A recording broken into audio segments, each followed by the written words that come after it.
నందు యోహాను సువార్త 10వ అధ్యాయం.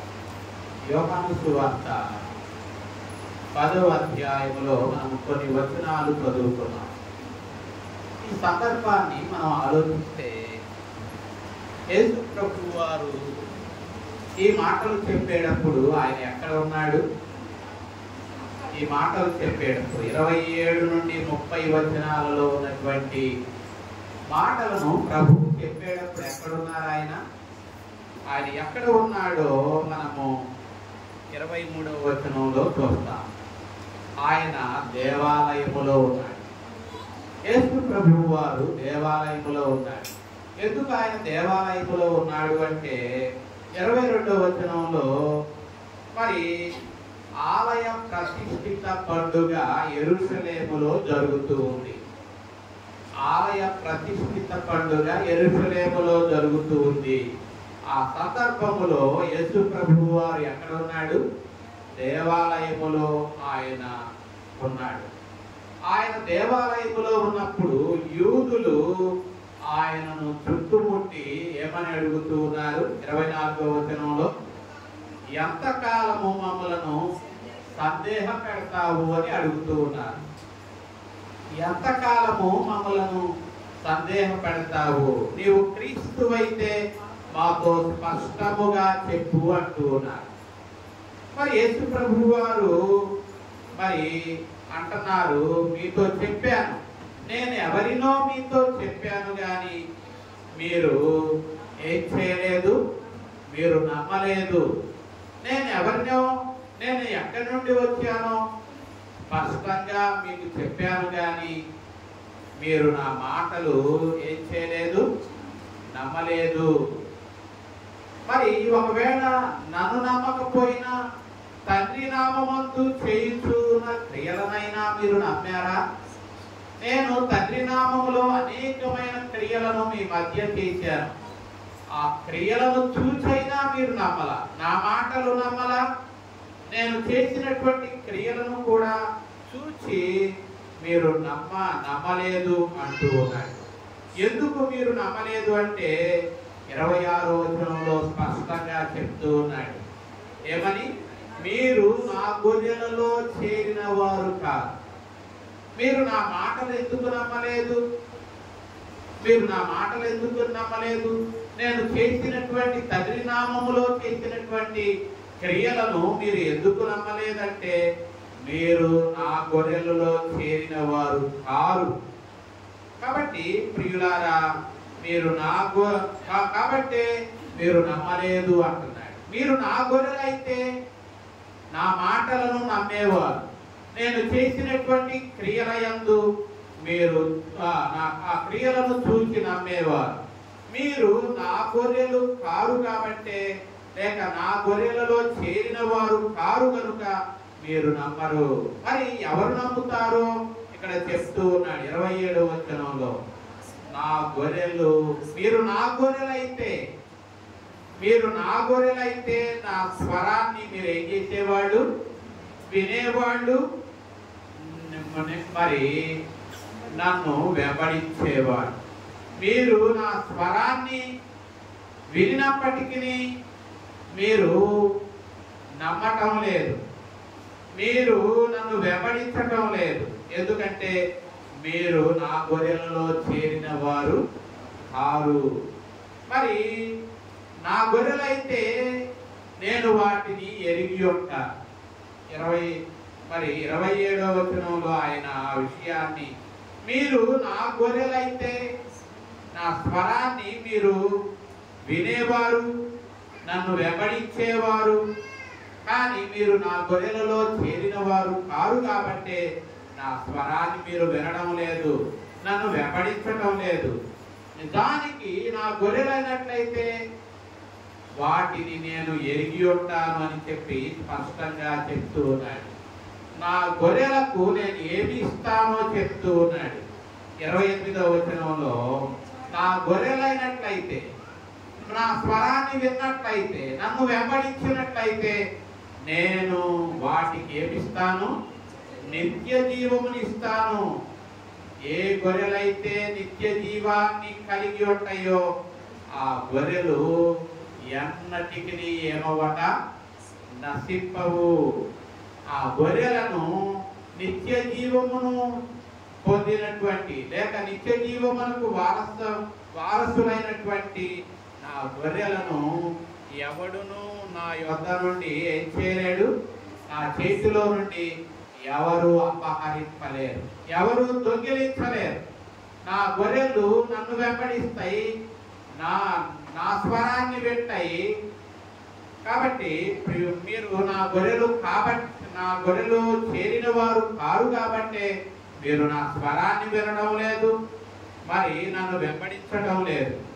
నన్ను ఒకవేళ నా స్వరాన్ని విని నన్ను వెంబడించినట్లయితే వాటికి నేను ఏమిస్తాను, నిత్య జీవాన్ని ఇస్తాను. ఏ గొర్రెలైతే నన్ను వెంబడిస్తాయో అవి అన్నటికి అవి నశింపవు, ఎవడును వాటిని నా చేతిలో నుండి దొంగిలించలేడు అంటున్నాడు. మరి ఏ గొర్రెలనైతే మరి నా తండ్రి నాకు అప్పగించాడో ఆయన అందరికంటే 28వ వచనంలో ఆయన అందరికంటే ఎటువంటి వాడు, గొప్పవాడు. కాబట్టి నా తండ్రి చేతిలో నుండి నా గొర్రెలను ఎవడు ఏం చేయలేడు, అపహరింపలేడు. మరి అని చెప్తూ ఆయన ఏమంటున్నాడు అంటే 30వ వచనంలో ఆయన వాస్తవాన్ని అక్కడ చెప్తూ ఉన్నాడు. ఆ విషయాన్ని యూదులు జీర్ణించుకోలేకపోయారు. ఏంటి 30వ వచనంలో ఏమంటున్నాడు, నేనును తండ్రియు ఏకమై ఉన్నాను. చూసారా ప్రియులారా, మరి వారు అడుగుతూ ఉన్నారు, మమ్మల్ని ఎందుకు సందేహం పెడతావు, స్పష్టంగా నీవెవరవో మాకు తెలియచేయి అని ఇందాక అడిగారు కదా 24వ వచనంలో. ఇప్పుడు యేసు ప్రభు వారు స్పష్టంగా చెప్తూ ఉన్నాడు 30వ వచనంలో. తానెవరో, తాను ఎక్కడి నుండి వచ్చాడో ఆయన స్పష్టంగా చెప్తూ ఉన్నాడు. నేను తండ్రి ఏకమై ఉన్నాను అంటున్నాడు. ఆయన ఎవరో చెప్పకనే చెప్తూ ఉన్నాడు. ఆయన తండ్రి నుండి వచ్చిన వాడును అంటూ ఉన్నాడు. తండ్రియు నేను ఏకమై ఉన్నాము అంటూ ఉన్నాడు. వారు ఇంతకుముందు 24వ వచనంలో వారు మమ్మల్ని ఎందుకు సందేహ పెడతావు, నీవెవరో మాకు స్పష్టంగా చెప్పమని వారు అడిగినప్పుడు ప్రభువారు వారికి స్పష్టంగా చెప్పినప్పటికీ వారు ఆయన మాటలను ఏం చేయలేదు, విశ్వసించలేదు. ఆయన మాటల యందు వారు నమ్మకము ఉంచలేదు. కాబట్టి ప్రియులారా, ఆయన ఎప్పుడైతే నేను తండ్రి ఏకమై ఉన్నాము అని ప్రభు చెప్పాడో వారు అంగీకరించవలసింది పోయి వాళ్ళు ఏం చేశారట, రాళ్ళు పట్టుకున్నారు. 31వ వచనంలో వారు రాళ్లను చేత పుచ్చుకొని మరి ఆయనను రాళ్లతో కొట్టాలి అని వారు సిద్ధపడుతున్నారు. అప్పుడు యేసు ప్రభు వారు అంటూ ఉన్నాడు, నేను ఎన్నో క్రియలను మీ మధ్య చేశాను కదా, ఏ క్రియను బట్టి మీరు నన్ను రాళ్లతో కొట్టనై ఉన్నారు, ఏ క్రియను బట్టి నన్ను రాళ్లతో కొట్టనై ఉన్నారు అని అడిగినప్పుడు వారు మరి ఏమంటూ ఉన్నారు 33వ వచనంలో, నీవు మనుష్యుడవై ఉండి ఎవరినని చెప్పుకుంటున్నావు, దేవుడనని చెప్పుకుంటున్నావు, కాబట్టి నువ్వేం చేస్తున్నావు, దేవదూషణ చేస్తున్నావు అని చెప్పి అందుకే నిన్ను ఏం చేస్తున్నావు, రాళ్లతో కొడుతున్నాము అని వాళ్ళు అంటూ ఉన్నారు. వాళ్ళే అడిగారు, నువ్వు ఎందుకు మమ్మల్ని సందేహంలో పెడతావు, నువ్వెవరో మాతో చెప్పు అని స్పష్టంగా వాళ్ళు అడిగారు. దానికి యేసు ప్రభు వారు స్పష్టంగానే ఆయన చెప్పాడు. కానీ ఆయన మాటలను వారు ఏం చేయాలా, వారు అంగీకరించలేకపోయారు. ఆయన తండ్రి తాను ఏకమై ఉన్నాము అన్న విషయాన్ని వారు జీర్ణించుకోలేకపోయారు. ఆ మాటలను వారు ఎంత మాత్రము వారు అంగీకరించలేక వారు ఏం చేశారు? ఆయనను రాళ్లతో కొట్టాలి అని వారు సిద్ధపడినప్పుడు మరి దేనిని బట్టి రాళ్లతో కొడతారు? ఏ క్రియను, నేను చేసిన ఏ క్రియను బట్టి నన్ను రాళ్లతో కొడతారు? నేను చేసిన క్రియలు నేనెవరో మరి చూపిస్తూ ఉన్నాయి. నేను చెప్పే మాటలు నేనెవరో చెప్తూ నేనెవరో మీకు తెలియజేస్తున్నాయి. మీరు నా గొర్రెలు కారు కాబట్టి నా స్వరాన్ని మీరు వినడం లేదు, నన్ను వెంబడించడం లేదు. కాబట్టి ఒకవేళ నన్ను వెంబడించిన స్వరాన్ని విన్నట్లయితే నేను వాటికి ఏమిస్తాను? నేను ఎవరైతే నా స్వరాన్ని విని నన్ను వెంబడిస్తారో వారికి నేను నిత్య జీవాన్ని ఇస్తాను అని చెప్పి ప్రభు చెప్తూ ఉన్నాడు. కాబట్టి ప్రియులారా, మరి యేసు ప్రభు అంటున్నాడు, ఇదిగో 34వ వచనంలో, మీరు దైవములంటినని మీ ధర్మశాస్త్రములో వ్రాయబడలేదా?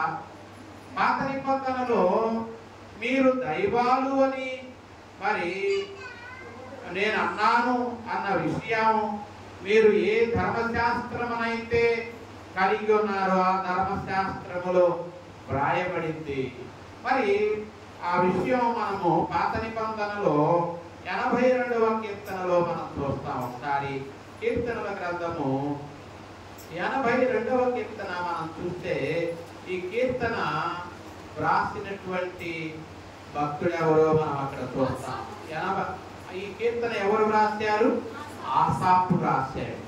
ఆసాపు మొదటి చరణంలో అంటున్నాడు, దేవుడు ఎక్కడ నిలిచి ఉన్నాడో చెప్తూ ఉన్నాడు. ఎక్కడ నిలిచి ఉన్నాడట? దేవుని సమాజములో దేవుడు నిలిచి ఉన్నాడు. దైవముల మధ్య ఆయన తీర్పు తీర్చుతున్నాడు అని చెప్తూ ఆ ఆసాపు మరి ఆత్మవశుడై 6వ చరణంలో అంటున్నాడు. 82:6లో ఏమంటున్నాడు? మీరు దైవములనియు మీరందరూ సర్వోన్నతుని కుమారులనియు నేను సెలవిచ్చి ఉన్నాను.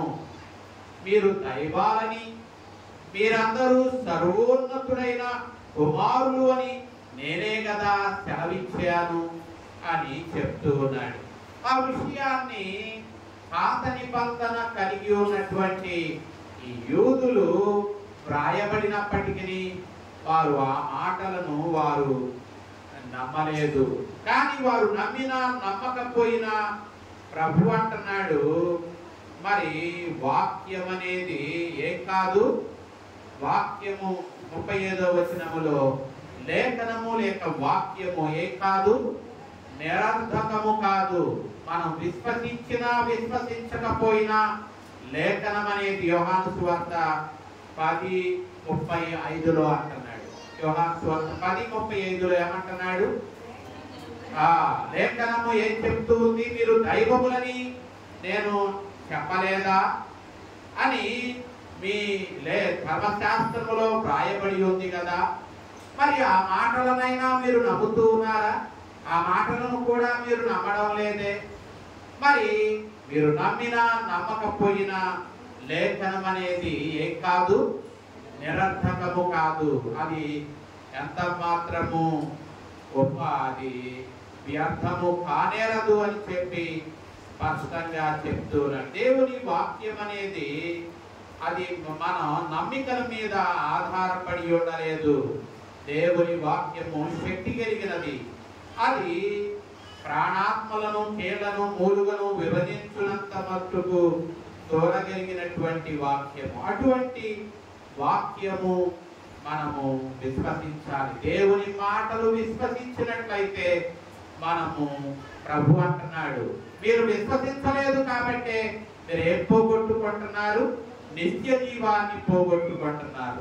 మీరు విశ్వసించినట్లయితే నిత్య జీవమును మీరు పొందుకోగలుగుతారు. ఈ నా మాటలు కాదు కానీ నిత్య జీవాన్ని ఇచ్చేటటువంటి మాటలు. కాబట్టి ఈ నా మాటలు ఎవరైతే విశ్వసిస్తారో వారు ఏం చేయబడతారు? వారు ఏం పొందుకుంటారు?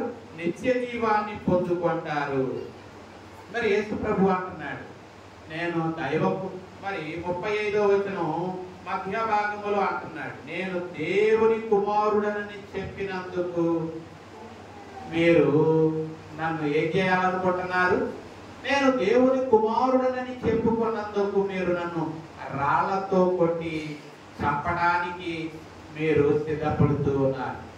మీరు మరి వాస్తవానికి మీరు ఏం పోగొట్టుకుంటున్నారు? నిత్య జీవాన్ని పోగొట్టుకుంటున్నారు. ఈ మనుష్య కుమారుని యొక్క మాటలు మీరు విశ్వసించినట్లయితే మీరు నిత్య జీవాన్ని పొందుకుంటారు, కానీ మీరు నా మాటలను విశ్వసించటం లేదు, నేను చేసిన క్రియల యందు మీరు విశ్వాసం ఉంచటం లేదు. కాబట్టి మీరు ఏం పోగొట్టుకున్నారు? నిత్య జీవాన్ని పోగొట్టుకున్నారు. కాబట్టి మరి కానీ నా తండ్రి నన్ను ప్రతిష్ఠ చేసి ఈ లోకానికి పంపించాడు. ఆయన స్పష్టంగా 36వ వచనంలో ఈ విషయాన్ని చెప్తూ ఉన్నాడు. తండ్రి ప్రతిష్ఠ చేసి ఈ లోకమునకు పంపిన వానితో మీరేమంటున్నారు? నీవు దేవదూషణ చేస్తున్నావు అంటున్నారు. కాబట్టి నిజంగా దేవుడు ఆయనను ప్రతిష్ఠ చేసి ఈ లోకానికి పంపించాడు. ఆ విషయాన్ని మనము ఒకసారి లూకాసు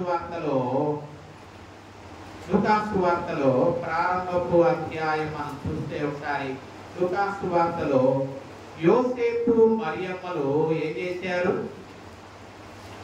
ఆయనను దేవాలయంలోనికి తీసుకువచ్చారు. ఒకసారి లూకాసు వార్త మరి 2వ అధ్యాయంలో ఆ సందర్భం మనం చూస్తాం. 24వ వచనంలో 2:24లో ప్రతి తొలిచూలు మగపిల్ల ఏం చేయబడాలి? ప్రభువునకు ఏం చేయబడాలి? ప్రతిష్ఠ చేయబడాలి అని ప్రభువు ఎక్కడ వ్రాయించాడు? ధర్మశాస్త్రమునందు ఆయన వ్రాయించాడు. కాబట్టి మరి మరియ యోసేపులు ఆయనను దేవాలయానికి ఎందుకు తీసుకొచ్చారు? ఆయనను ప్రభువునకు ప్రతిష్ఠించుటకు అన్న విషయాన్ని లూకాసు వార్త 2:24లో మధ్యలో మనం చూస్తాం. వారు ఎందుకు తీసుకొచ్చారట? ఆ ధర్మశాస్త్రములో ఏదైతే వ్రాయబడిందో ఆ మాటలను నెరవేర్చడానికి ఆయనను యోసేపు మరియలు ప్రభువునకు ప్రతిష్ఠించుటకు ప్రభు ధర్మశాస్త్రమందు చెప్పబడినట్టు వారు తీసుకువచ్చారు. ఆ రీతిగా ఆయనను వారు ఏం చేశారు? ప్రభువునకు ప్రతిష్ఠించారు. ధర్మశాస్త్రములో వ్రాయబడిన మాట ఆయన నెరవేర్చాడు. ఏంటి ఆ మాట అంటే, ప్రతి తొలిచూలు మగపిల్ల ఎవరికి ప్రతిష్ఠించాలి? ప్రభువుకు ప్రతిష్ఠింపబడాలి. మరి యేసు ప్రభు వారు మరి మరియకు మొట్టమొదటిగా కలిగినటువంటి సంతానం. కాబట్టి ఆ మొట్టమొదటిగా తొలిచూలు సంతానమైన మగపిల్లవారిని యోసేపు మరియలు దేవునికి ప్రతిష్ఠించడానికి ఎక్కడికి తీసుకువచ్చారు? దేవాలయంలోనికి తీసుకువచ్చే సందర్భం మనం లూకాసు వార్త 2వ అధ్యాయంలో మనం చదువుకున్నాం కదా. కాబట్టి ఆయన ప్రభువు చేత ప్రతిష్ఠింపబడినటువంటి వ్యక్తి. ఆయన నిత్య జీవమును గురించినటువంటి మాటలను వారికి తెలియజేసినప్పుడు వారు నిత్య జీవాన్ని ఏం చేశారు? తృణీకరించారు. నిత్య జీవపు మాటలను తృణీకరించారు. నిత్య జీవమునిచ్చేటటువంటి ప్రభువును వారు తృణీకరించి వారు దేవుని కృపకు దూరమయ్యారు. కాబట్టి ప్రియులారా, దేవుడు ప్రతి వారం కూడా ఆయన నిత్య జీవ మాటలను మనకు అందించడానికే ఆయన ప్రతి వారం మన కొరకు ఎదురు చూస్తున్నాడు. మనం దేవాలయానికి ఎందుకు వస్తున్నాం? అప్పుడప్పుడు ఆ విషయాన్ని మీకు తెలియజేస్తాను కదా. మనం దేవుని సన్నిధికి ఎందుకు వస్తున్నాము అంటే, దేవుడు మన కొరకు నిత్య జీవపు మాటలను అందించడానికి ఆయన ఎదురు చూస్తున్నాడు. ఆ నిత్య జీవపు మాటల చేత మన హృదయాలను నింపుకొని నిత్య జీవమునకు వారసులం అవడానికి మనం దేవుని సన్నిధికి రావాలి సుమా. అంతేగాని ఏదో మనం కానుక ఇవ్వడానికో లేక ఆదరించుకోవడానికో లేక ఏదో మొక్కుబడిగానో కాదు.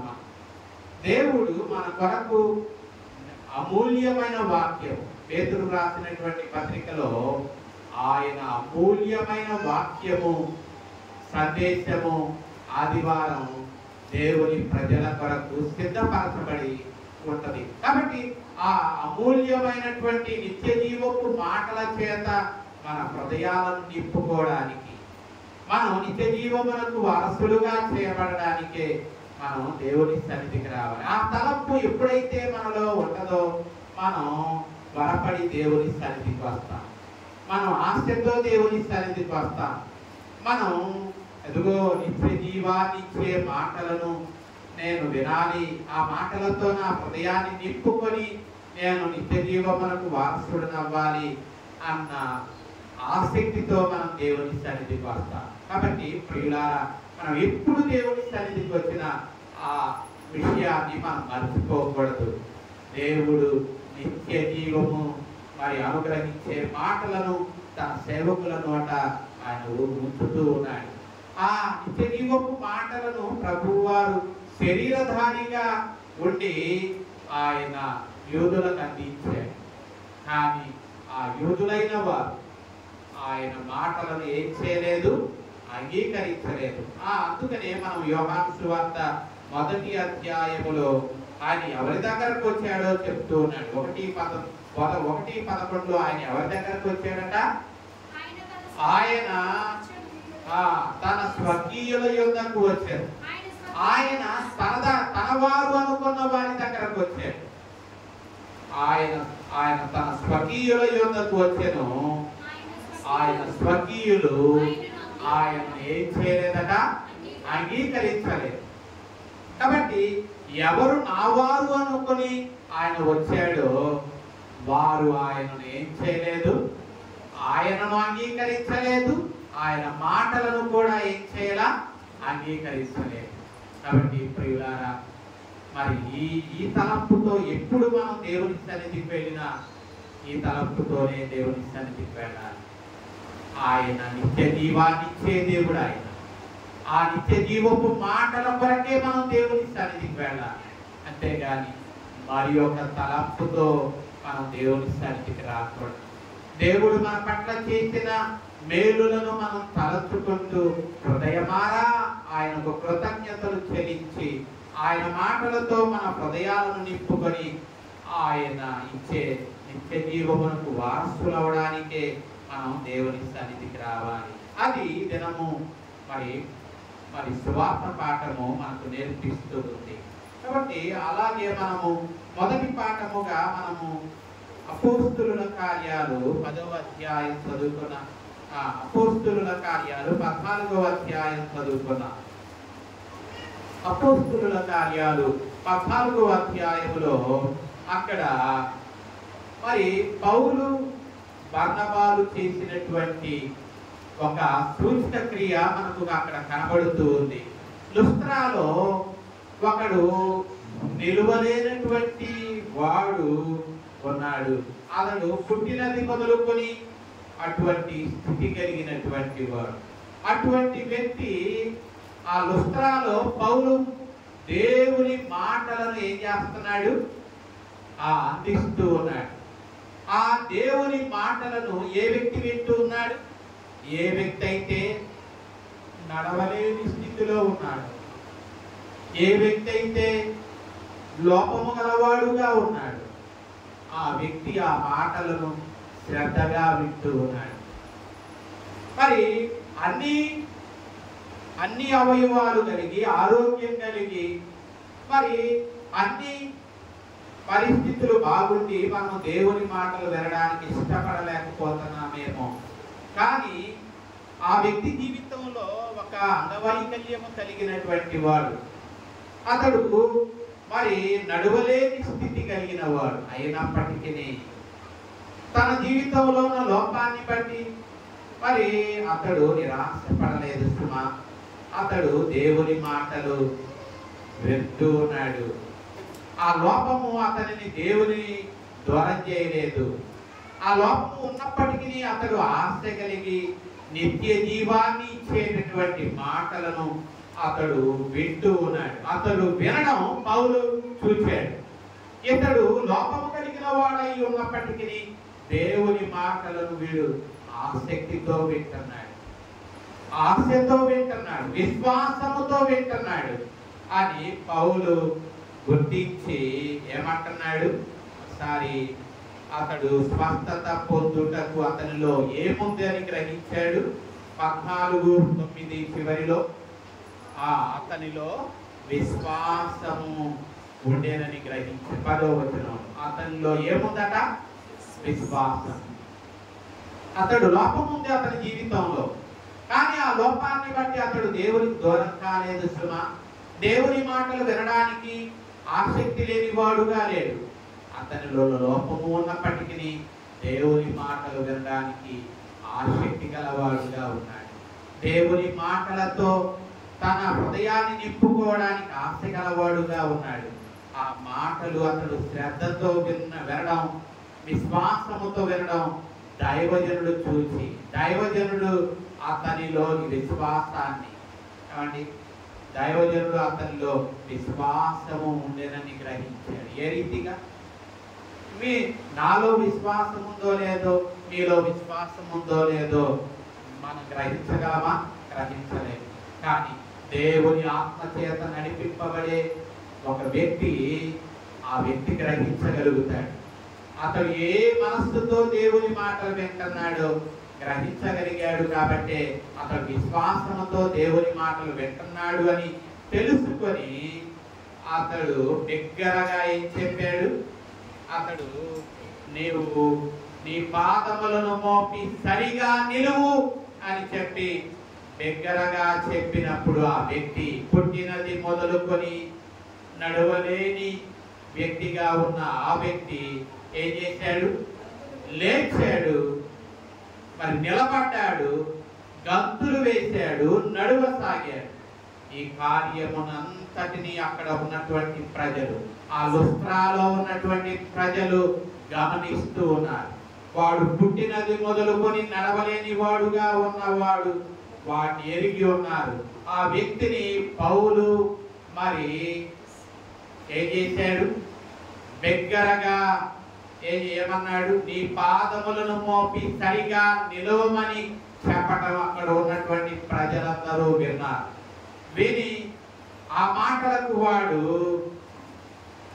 నిలవబడడం, వాడు గంతులు వేయడం, వాడు నడవడం చూసి అప్పుడు వాళ్ళు అక్కడ ఉన్న ప్రజలు ఏం చేశారు? వీరు సామాన్యమైన మనుషులు కాదు, వీరు దేవుని దూతలు, వీరు దేవుని యొద్ద నుండి వచ్చిన వారు అని చెప్పి వారికి బలిని అర్పించాలి అని చెప్పి, వారి ఎదురు సాగిలపడాలి అని చెప్పి, వారిని పూజించాలి అని చెప్పి సిద్ధపడుతూ ఉన్నప్పుడు అప్పుడు పౌలు బర్నబా వాళ్ళు దానికి ఎంత మాత్రము వారు అంగీకరించలేదు. ఏ ప్రజలైతే తమలను పూజించాలి, తమ ఎదుట సాగిలపడాలి, తమ బలి అర్పించాలి అని సిద్ధపడుతూ ఉన్నారో ఆ ప్రజలతో అంటున్నారు, అయ్యలారా, ఏమంటున్నారు 15వ వచనంలో, అయ్యలారా మీరెందుకు ఇలాగూ చేయుచున్నారు? అయ్యలారా ఎందుకు మీరు ఎలా చేస్తున్నారు? మేము మీ వంటి స్వభావము కలిగిన మనుషులమే. మేము కూడా మీ స్వభావం వంటి స్వభావము గల మనుషులమే అంటున్నారు. అది దేవుని బిడ్డలకు ఉండవలసిన మనసు, దేవుడు పొందవలసినటువంటి ఘనత, దేవుడు పొందవలసినటువంటి మహిమ, దేవుడు పొందవలసినటువంటి మరి స్తుతి. మరి మనుషులు ఎంత మాత్రము వారు పొందడానికి ఏం చేయాలా?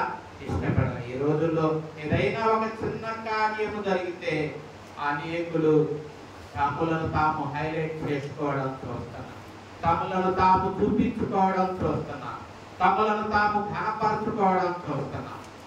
కానీ అట్టి మనస్సు అది పౌలు బర్నబాల మనస్సు కాదు.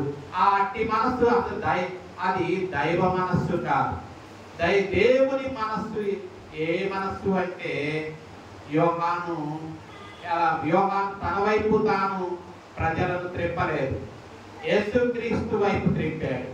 అలాగే పౌలు బర్నబాలు కూడా మనుషులందరూ తమ వైపు చూస్తూ ఉన్నప్పుడు వారు కూడా మా వైపు కాదు మీరు చూసేది, ఏ నామములోనైతే ఈ వ్యక్తి బాగుపడ్డాడో ఆ నామము వైపు తిరగండి అని చెప్పడానికే మేము మీ మధ్యకు వచ్చాము అన్న విషయాన్ని అక్కడ వారు చెప్తూ ఉన్నారు. మరి వారు 15వ వచనంలో ఏమంటున్నారు? మీరు ఈ వ్యర్థమైన వాటిని విడిచిపెట్టి ఆకాశమును భూమిని సముద్రమును వాటిలో ఉండు సమస్తమును సృజించి జీవము గల దేవుని వైపు తిరగడానికే మేము ఆ మాటలను చెప్పడానికే, ఆ సువార్త చెప్పడానికే మీ మధ్యకు వచ్చాము.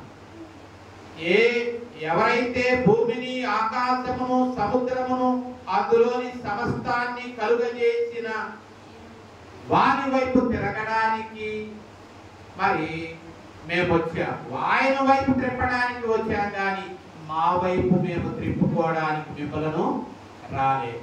కాబట్టి ప్రియులారా, మరి మనం కూడా మరి దేవుని వైపు చూడాలి, మనుషుల వైపు కాదు, సేవకుల వైపు కాదు, మరి మహత్కార్యాలను చేసే వారి వైపు కాదు, మనం దేవుని వైపే చూడాలి.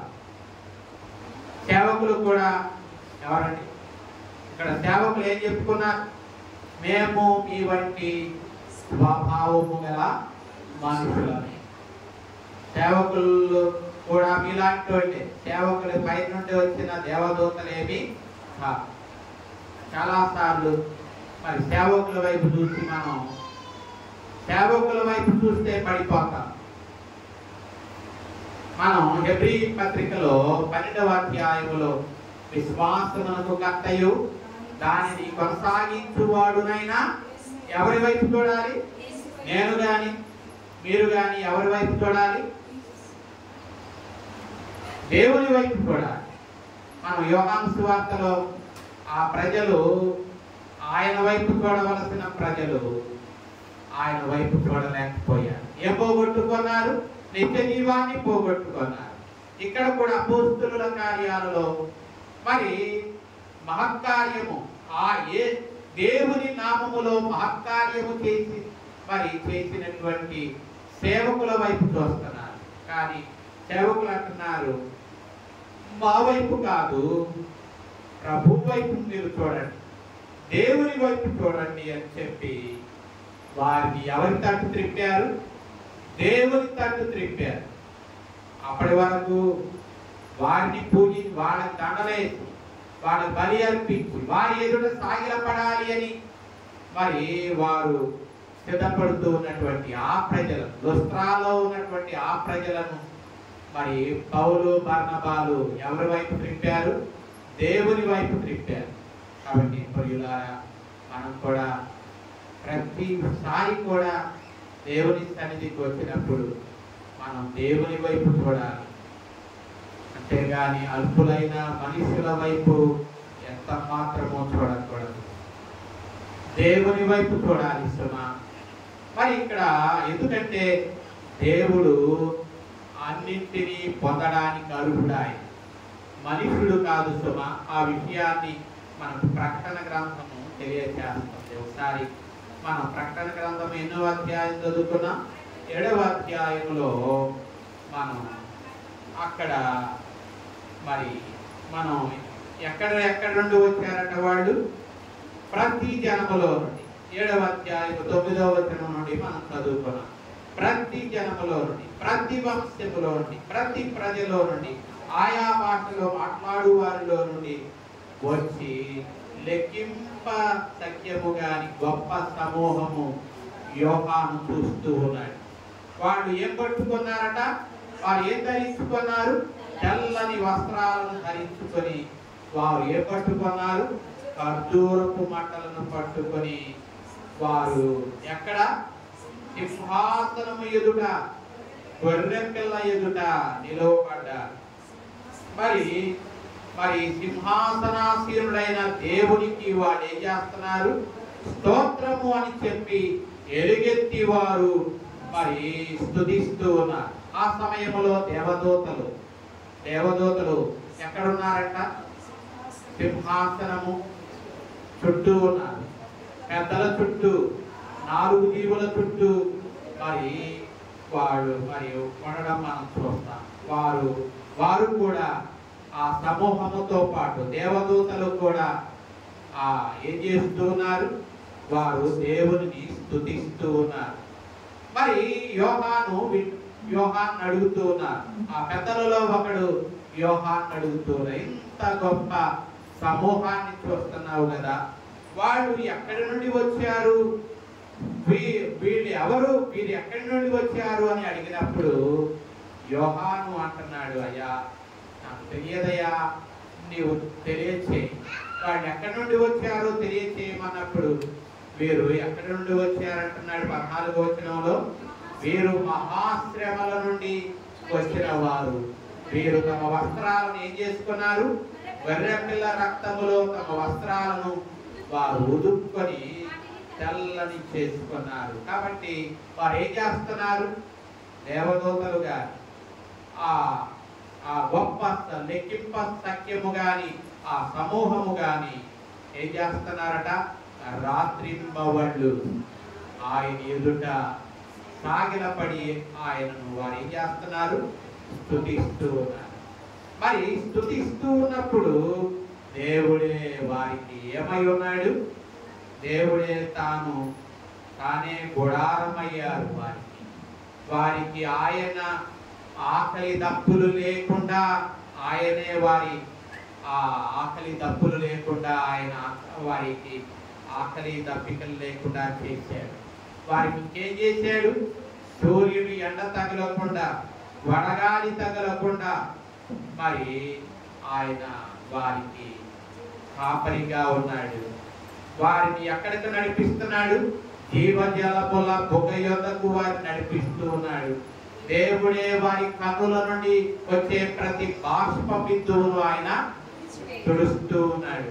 కాబట్టి దేవుని చేత వారు ఏం చేయబడుతున్నారు? తృప్తిపరచబడుతున్నారు. దేవుని చేత వారు నిత్య జీవమును పొందుతూ ఉన్నారు.